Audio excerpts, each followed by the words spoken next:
Students, कैसे हैं आप लोग? ठीक ठाक हैं? उम्मीद करता हूं कि स्टूडेंट्स आप ठीक ठाक होंगे। स्टूडेंट्स, आज का जो हमारा टॉपिक है वो है public goods and common resources. तो स्टूडेंट्स, आज के टॉपिक को स्टार्ट करने से पहले मैं आपको एक पुराने गाने के जो लिरिक्स हैं वो बताना चाहता हूं, जो कि है the best things in life are free. लगता है कि जो राइटर है, सॉन्ग राइटर है, उसने इस लिरिक्स को लिखते वक्त मुख्तलिफ चीज़ों को सोचा है, और वो ऐसी चीज़ें हैं जो कि मार्केट में फ्री ऑफ कॉस्ट हैं। जैसे कि नेचर हमें बहुत सी चीज़ें ऐसी प्रोवाइड करती है, जैसे कि माउंटेन्स है, लेक्स है, रिवर्स है, और बाज़ दफ़ा गवर्नमेंट्स भी हमें चीज़ें प्रोवाइड कर रही होती है, जैसे कि प्ले ग्राउंड्स है, पार्क्स हैं, एक्सेट्रा।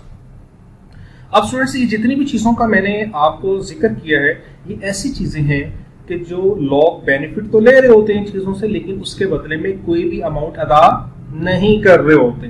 ठीक है स्टूडेंट्स, इसका मतलब है कि goods without prices provide a special challenge for the economic analysis. इससे क्या होता है कि ऐसी चीजें जो प्राइसेस के बगैर होती है वो इकोनॉमिक एनालिसिस के लिए सबसे बड़ा चैलेंज होती हैं। ठीक है स्टूडेंट्स, लेकिन most of goods in our economy are allocated in markets. हम ये नहीं कह सकते कि सारी चीजें फ्री ऑफ कॉस्ट होती हैं। बहुत सी चीजें ऐसी होती हैं जो मार्केट में प्रॉपर एलोकेटेड होती हैं। जैसे कि बायर जब चीज को परचेज कर रहा होता है तो वो ये जरूर देखता है कि जो चीज ले रहा है उसके बदले में क्या पे कर रहा है, और सेलर जब चीज को प्रोवाइड कर रहा होता है तो वो चीज को प्रोवाइड करते वक्त ये देखता है कि उसके बदले में वो क्या रिसीव कर रहा है, और वो क्या पे कर रहा है, वो क्या रिसीव कर रहा है, ये डिपेंड करता है उस चीज की प्राइस के ऊपर। यानी प्राइस आर द सिग्नल्स जो बायर और सेलर को डिसीजन लेते वक्त ये गाइड करती है कि आपने किस प्राइस पर उसको प्रोड्यूस करना है और किस प्राइस पर उसको कंज्यूम करना है। अब otherwise when the goods are available for free the market, we can say that forces that normally allocate the resources become absent. यानी ऐसी चीजें जो जिनमें प्राइसेस अटैच नहीं होती, तो जो हमारे प्राइवेट मार्केट्स होते हैं वो इंश्योर नहीं होते इस चीज के ऊपर कि उन्होंने किस अमाउंट पर चीज को प्रोड्यूस करना है और किस अमाउंट पर उस चीज को कंज्यूम करना है। और इसका मतलब ये है कि यहाँ पे मार्केट क्या हो जाती है, फेल हो जाती है। और स्टूडेंट्स, जब मार्केट फेल हो जाती है तो फिर यहाँ पे सबसे इम्पोर्टेंट रोल फिर आ जाता है गवर्नमेंट का, और एक प्रिंसिपल हमें याद आ जाता है जो कि हमने चैप्टर नंबर 1 में पढ़ा था। क्या पढ़ा था हमने? कि governments can sometimes improve market outcomes. ठीक है स्टूडेंट्स, तो बेसिकली आज के टॉपिक को स्टार्ट करने से पहले मैंने आपको दो चीजें बताने की कोशिश की कि मार्केट में लोगों को दो तरह की चीजें मिलती हैं। एक वो जो कि फ्री ऑफ कॉस्ट होती हैं, और एक वो जिनके बदले में आपको प्राइस पे करना पड़ती है। और ऐसी चीजें जिनकी प्राइसेस साथ अटैच नहीं होती, उस वक्त मार्केट फेल हो जाती है, और वहां पे फिर इंपॉर्टेंट रोल किसका आ जाता है? गवर्नमेंट का। अब आते हैं स्टूडेंट्स अपने मेन टॉपिक की तरफ, जो कि है हमारा काइंड्स ऑफ गुड्स। अब स्टूडेंट्स, जो काइंड्स ऑफ गुड्स हैं वो तो बेशुमार होते हैं, तो हमने जो डिस्कस करने हैं वो 4 हैं। कौन कौन से? Number 1 public goods, number 2 private goods, number 3 common resources, and number 4 club goods. अब इन चारों को स्टूडेंट्स डिफरेंशिएट किया गया है इनकी फीचर्स की वजह से। तो पहले नंबर पे स्टूडेंट्स हम स्टार्ट करते हैं। पहले नंबर पे हम पढ़ेंगे किसके बारे में? पब्लिक गुड्स के बारे में। तो पब्लिक गुड्स क्या होती हैं? The goods which are provided by the government to the entire people is called public goods. ठीक है स्टूडेंट्स, यानी ऐसी चीजें जो गवर्नमेंट तमाम लोगों को प्रोवाइड करती है, not for the specific person. ये याद रखना आप स्टूडेंट्स। और हम ये भी कह सकते हैं कि those goods that can be consume simultaneously by everyone. Simultaneously का मतलब क्या होता है? एक साथ। यानी ऐसी चीजें जो हर कोई इकट्ठे भी इस्तेमाल कर सकते हैं, एक साथ भी इस्तेमाल कर सकते हैं, जैसे कि डिफेंस हो गया, एयर हो गया, पब्लिक पार्क होगी, हाईवे हो गया, मोटरवे हो गया। These are the examples of public goods. अब स्टूडेंट्स, मैं आपको इसको मजीद एक्सप्लेन करता हूँ, और उसके लिए हम थोड़ी सी इसके फीचर्स पढ़ते हैं, जिससे आपको इसको एक्सप्लेन करना या समझना और आसान हो जाएगा। तो सबसे पहले हम इसकी खसूसियत पढ़ते हैं स्टूडेंट्स पब्लिक गुड्स की। Number 1 non rival. तो नॉन राइवल किसे कहते हैं? Benefit to one person does not reduce benefit of the other. यानी वो क्या कहते हैं कि पब्लिक गुड्स वो गुड्स होती हैं जिसमें जब एक शख्स उस चीज से बेनिफिट लेता है तो दूसरे शख्स के लिए उसका बेनिफिट कम नहीं होता। ठीक है स्टूडेंट्स, फॉर एग्जांपल अब देखें, जो मिस्टर ए है फॉर एग्जांपल, वो सूरज से विटामिन डी हासिल कर रहा है, तो मिस्टर बी भी हासिल कर रहा है, मिस्टर सी भी हासिल कर रहा है, तो क्या मिस्टर ए जो बेनिफिट ले रहा है उसके बेनिफिट लेने से मिस्टर बी और सी का बेनिफिट कम हो जाएगा? नहीं कम होगा। तो पब्लिक गुड्स की पहली फीचर क्या है कि ये नॉन राइवल होती है। अब आते हैं स्टूडेंट्स दूसरी फीचर के ऊपर जो कि वो भी इंपॉर्टेंट है हमारे लिए, non excludable. One can not refuse to anyone to consume public goods. ठीक है, यानी कोई भी एक शख्स किसी दूसरे शख्स को उस चीज के इस्तेमाल से नहीं रोक सकता। ठीक है, फॉर एग्जांपल एयर है, फॉर एग्जांपल पब्लिक पार्क है जिसमें तमाम लोग जा सकते हैं, कोई भी not for the specific person. ठीक है स्टूडेंट्स, उसके बाद तीसरे नंबर पे है इंडिविजिबल। इंडिविजिबल का मतलब क्या है? One can not divide public goods for personal use only, कि जो कोई भी शख्स है वो उस पब्लिक गुड्स को अपने पर्सनल यूज में नहीं ला सकता, इस्तेमाल नहीं कर सकता। ये भी इसकी एक खुसूसियत है। नंबर 4 पे है हमारे पास फ्री राइडिंग प्रॉब्लम। ये एक प्रॉब्लम है जो आगे भी मैं डिस्कस करूंगा इस चैप्टर के अंदर। तो फ्री राइडिंग किसे कहते हैं स्टूडेंट्स? वो शख्स जो चीजों को तो इस्तेमाल कर रहा है लेकिन उसके बदले में उसकी पेमेंट नहीं कर रहा, उसको फ्री राइडिंग कहते हैं। और आपको पता है कि जो पब्लिक गुड्स हैं वो मोस्टली फ्री ऑफ कॉस्ट होती हैं, जो विदाउट पेमेंट हो। और जब ये विदाउट पेमेंट होगी तो इसका मतलब है कि इकोनॉमिक्स के पॉइंट ऑफ व्यू से उसकी मार्जिनल कॉस्ट जीरो होगी या नियर टू जीरो होगी। तो पॉइंट नंबर 5 हमारा क्या हो गया कि पब्लिक गुड्स की एक खुसूसियत यह है कि इसमें मार्जिनल कॉस्ट हमारी नियर टू जीरो या जीरो होगी। अब पॉइंट नंबर 6 का students, different price. Different price का मतलब क्या होता है स्टूडेंट्स कि सेम कमोडिटी प्रोवाइड है डिफरेंट। आप अगर देखें स्टूडेंट्स, मैं आपको इसको एक एग्जांपल से समझाता हूँ कि फर्स्ट करें, अब जो मोटरवे स्टूडेंट्स वो हमारी पब्लिक गुड्स है।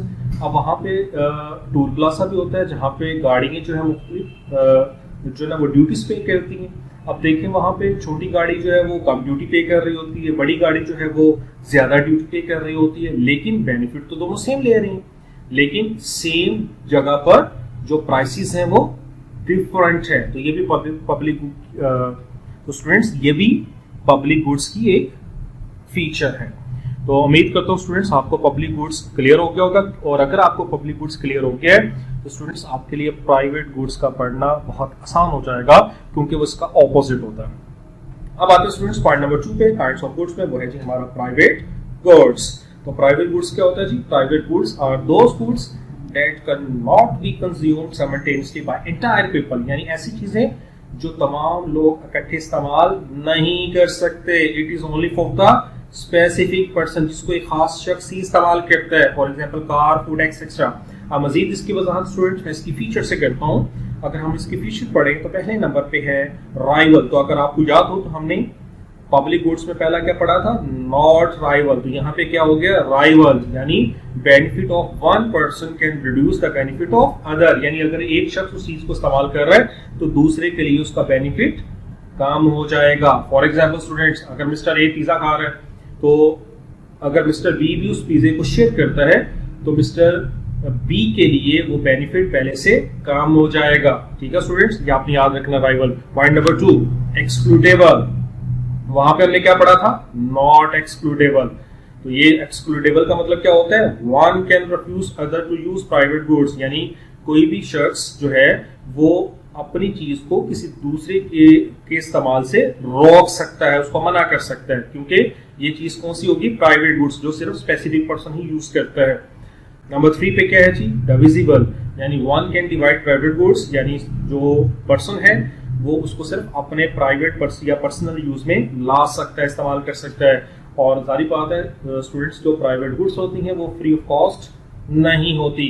ठीक है, उसके बदले में हमें पेमेंट करना पड़ती है। और इकोनॉमिक्स के पॉइंट ऑफ व्यू हम कह सकते हैं कि इसकी चौथी फीचर ये है कि इसमें मार्जिनल कॉस्ट जीरो नहीं होगी। उसके बाद नंबर 5 पे स्टूडेंट्स सेम प्राइस, कि इसकी फीचर है कि same commodity provide at the same price. अगर आप गाड़ी खरीदना चाह रहे हैं और मुख्तलिफ मार्केट्स में खरीदना चाह रहे हैं तो आप देखेंगे कि उस गाड़ी की जो प्राइस है वो मुख्तलिफ मार्केट्स में एक जैसे ही होगी, जबकि आपने पब्लिक गुड्स में पढ़ा था कि वहाँ पे डिफरेंट प्राइसेस होती है। तो स्टूडेंट्स अब हमने प्राइवेट गुड्स के बारे में पढ़ लिया तो हमने ये पढ़ा था कि इसकी 4 काइंड्स होती हैं। जो सबसे इंपॉर्टेंट है स्टूडेंट्स वो पहली 2 हैं, पब्लिक और प्राइवेट, और मैंने आपको डिटेल के साथ ज्यादा फीचर्स के साथ आपको समझाने की कोशिश की और उम्मीद करता हूँ कि आपको क्लियर हो गया होगा। अब आते हैं स्टूडेंट्स पॉइंट नंबर 3 पर। पॉइंट नंबर 3 है हमारा कॉमन रिसोर्सेज। अब कॉमन किसे कहते हैं स्टूडेंट? जो सबके लिए हो। रिसोर्सेज जराई को कहते हैं, यानी it is related with public goods. ये भी आपने याद रखना है क्योंकि वो भी सब लोगों के लिए होती है, तो ये भी सब लोगों के लिए होती है। लेकिन इसमें फर्क क्या होगा स्टूडेंट्स, मैं आपको बता दूं इसकी डेफिनेशन से। इसमें कौन सी गुड्स आती है? That are rival but not excludable, ये आपने याद रखना है। अब राइवल क्या हो गया? Benefit, one person can reduce the benefit of other. एक बंदा अगर चीज को इस्तेमाल कर रहा है तो दूसरे के लिए उसका बेनिफिट कम हो जाएगा, ठीक है। नंबर 2, इसकी दूसरी खसूसियत क्या है? नॉन एक्सक्लूडेबल, यानी one can not refuse to anyone to consume. कोई भी शख्स किसी दूसरे को उस चीज के इस्तेमाल से नहीं रोक सकता। एग्जांपल क्या होगा students? Fish in the oceans, यानी अगर समुद्र में मछलियां हैं तो कोई भी शख्स आके उसको पकड़ सकता है, ठीक है। लीगली जो है वो किसी को भी मना नहीं है। और अब क्या होगा इसमें? ये तो हो गया नॉन एक्सक्लूडेबल। राइवल क्या हो गया कि अगर मिस्टर ए मछलियों को पकड़ है और फिर मिस्टर बी भी आ जाता है तो मिस्टर सी भी आ जाता है, तो मिस्टर बी और सी जब उस मछलियों को पकड़े होंगे तो उनका बेनिफिट कम हो जाएगा क्योंकि मिस्टर ए भी मछलियों को पकड़ गए। तो आहिस्ता आहिस्ता समुद्र से जो मछलियों की मिकदार है वो आहिस्ता आहिस्ता उसकी क्वांटिटी कम होती जाएगी। तो कॉमन रिसोर्सेज में उम्मीद करता हूँ कि आपको क्लियर हो गया स्टूडेंट्स। उसके बाद आते हैं पॉइंट नंबर 4 पे, जो कि है क्लब गुड्स। स्टूडेंट्स ये ऑपोजिट है हमारा कॉमन रिसोर्सेज से। इसकी डेफिनेशन हम पढ़ते हैं। Goods that are excludable but not rival, ठीक है। तो एक्सक्लूडेबल दोबारा पढ़ लेते हैं। वन कैन रिफ्यूज, कोई एक शख्स दूसरे शख्स को चीज को इस्तेमाल करने से रोक सकता है इसमें। और नॉन राइवल क्या हो गया? Benefit, one person does not reduce benefit of other, यानी अगर एक शख्स बेनिफिट ले रहा है तो दूसरे के लिए वो बेनिफिट कम नहीं होगा। एग्जाम्पल क्या है स्टूडेंट्स की? Fire protection, cable TV. आप घर में केबल टीवी यूज कर रहे हैं स्टूडेंट्स, तो कोई भी शख्स जो है ना वो दूसरे शख्स को उस चीज के इस्तेमाल से रोक सकता है, ठीक है। लेकिन अगर कोई शख्स उसको यूज कर रहा है तो दूसरे के लिए उसका बेनिफिट कम नहीं होगा। तो these are the example of club goods.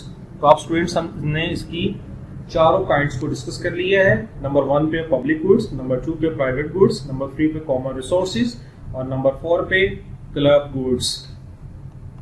अब स्टूडेंट्स इसी चैप्टर में कुछ और चीजें भी हैं जो मैं आपके साथ शेयर कर रहा हूँ। नंबर 1 पे है फ्री राइडर्स। मैंने आपको बताया भी था जब मैं आपको पब्लिक गुड्स की फीचर पढ़ा रहा था तो वहां पे एक आया था फ्री राइडिंग प्रॉब्लम। तो मैंने कहा था कि आगे हम इसको डिस्कस करेंगे। तो फ्री राइडर के बारे में मैंने आपको क्या बताया कि a person who receive the benefit from the goods but avoid to paying for it. कि फ्री राइडर में क्या होता है कि शख्स चीज को इस्तेमाल तो कर रहा है लेकिन वो उसके बदले में उसकी पेमेंट अदा नहीं कर रहा। मैंने आपको बताया कि ये प्रॉब्लम है जो हमें पब्लिक गुड्स में फेस करना पड़ती है। इसी तरह स्टूडेंट्स पब्लिक गुड्स से रिलेटेड दूसरा पार्ट भी है इस चैप्टर के अंदर, वो है कॉस्ट बेनिफिट एनालिसिस। अब कॉस्ट बेनिफिट एनालिसिस क्या होता है स्टूडेंट्स? ये आपने हमेशा याद रखना कि जब भी गवर्नमेंट पब्लिक गुड्स प्रोवाइड करने के लिए जा रही होती है लोगों को तो हमेशा सबसे पहले वो एस्टिमेट करती है कि जो चीज वो लोगों के लिए मार्केट में लेकर आ रही है, ये लोगों को प्रोवाइड कर रही है, आया उसकी कॉस्ट क्या है और उसके ऊपर उसके बदले में हमें कितना बेनिफिट उस चीज से मिलेगा, ठीक है। और हमने कितना लोगों को प्रोवाइड करना और कितनी क्वांटिटी में करना है। फॉर एग्जाम्पल स्टूडेंट्स फर्ज करें कि गवर्नमेंट फैसला करती है कि हमने हाईवे बनाना है, तो गवर्नमेंट हाईवे बनाने से पहले प्रॉपर इकोनॉमिस्ट हायर करती है जो स्टडी करते हैं इस चीज के ऊपर कि जो हम हाईवे बनाएंगे उसके ऊपर हमारी कॉस्ट कितनी आएगी और उसके ऊपर हम कितना बेनिफिट ऑब्टेन करेंगे। तो 2 चीजें मैंने आपको बताई इस चैप्टर में जो दोनों रिलेट करती है किसके साथ? पब्लिक गुड्स के साथ। नंबर 1 फ्री राइडर, ठीक है, जो कि एक प्रॉब्लम है, और नंबर 2 कॉस्ट बेनिफिट एनालिसिस जिसके बारे में मैंने आपको बताया कि जब भी गवर्नमेंट पब्लिक गुड प्रोवाइड करती है तो हमेशा सबसे पहले उसका कॉस्ट और बेनिफिट एनालिसिस जरूर करवाती है, ठीक है स्टूडेंट्स। अब आते हैं स्टूडेंट्स इस चैप्टर के लास्ट टॉपिक की तरफ जो कि है common resources and tragedy of commerce. अब कॉमन रिसोर्सेज क्या होते हैं स्टूडेंट्स, इसके बारे में मैं आपको ऑलरेडी पहले बता चुका हूं, ठीक है स्टूडेंट्स।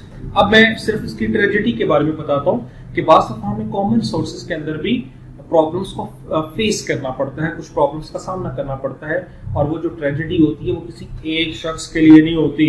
कॉमन का मतलब क्या होता है? जो सबके लिए हो, आपके लिए, मेरे लिए, सबके लिए हो। अब उसको मैं एक एग्जांपल से समझाता हूँ। मैंने आपको बताया था कॉमन रिसोर्सेज में फर्ज करें कि हम समुद्र से मछलियां पकड़े मिस्टर ए भी, ठीक है, मिस्टर बी भी, मिस्टर सी भी, ठीक है। तो इसका मतलब है कि जो जो लोग बढ़ते जाएंगे उसका बेनिफिट हर आने वाले शख्स को उसका बेनिफिट पहले से कम होता जाएगा। क्यों? क्योंकि मछलियां आहिस्ता आहिस्ता उनकी जो क्वांटिटी है वो क्या होती जाएगी, कम होती जाएगी। तो ये एक प्रॉब्लम हो जाएगी। तो फिर क्या इसका हल क्या है? इसको हम ट्रेजेडी ऑफ कॉमन्स कहते हैं। यानी एक हद तक तो आप उसको कर रहे हैं, लेकिन आहिस्ता आहिस्ता आप उसको जब करते जाएंगे, इस्तेमाल करते जाएंगे कॉमन रिसोर्सेज को, तो एक लेवल के बाद उनकी जो बेनिफिट है वो आहिस्ता आहिस्ता कम होते जाएंगे। तो ये एक प्रॉब्लम है जो फेस करना पड़ती है। और जब भी प्रॉब्लम आती है तो उसका सोल्यूशन किसने निकालना है? गवर्नमेंट ने।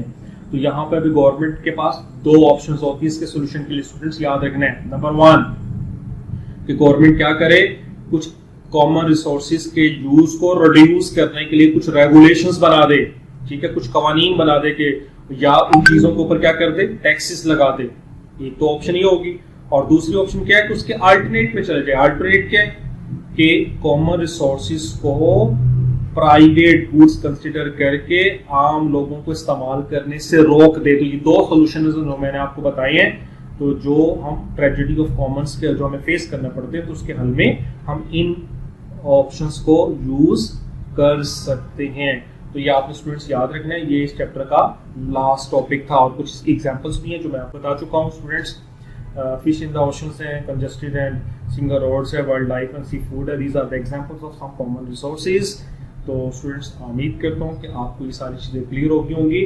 मैं आपको थोड़ा सा रिवाइज कर देता हूँ। सबसे पहले स्टूडेंट्स मैंने आपको एक पुराने गाने के लिरिक्स से इसको स्टार्ट किया, जिसमें हमने दो चीज़ें पढ़ी कि कुछ चीज़ें ऐसी होती हैं जो फ्री ऑफ कॉस्ट लोगों को मिल जाती हैं, कुछ चीज़ें ऐसी होती हैं जिसके बदले में हमें पे करना पड़ता है।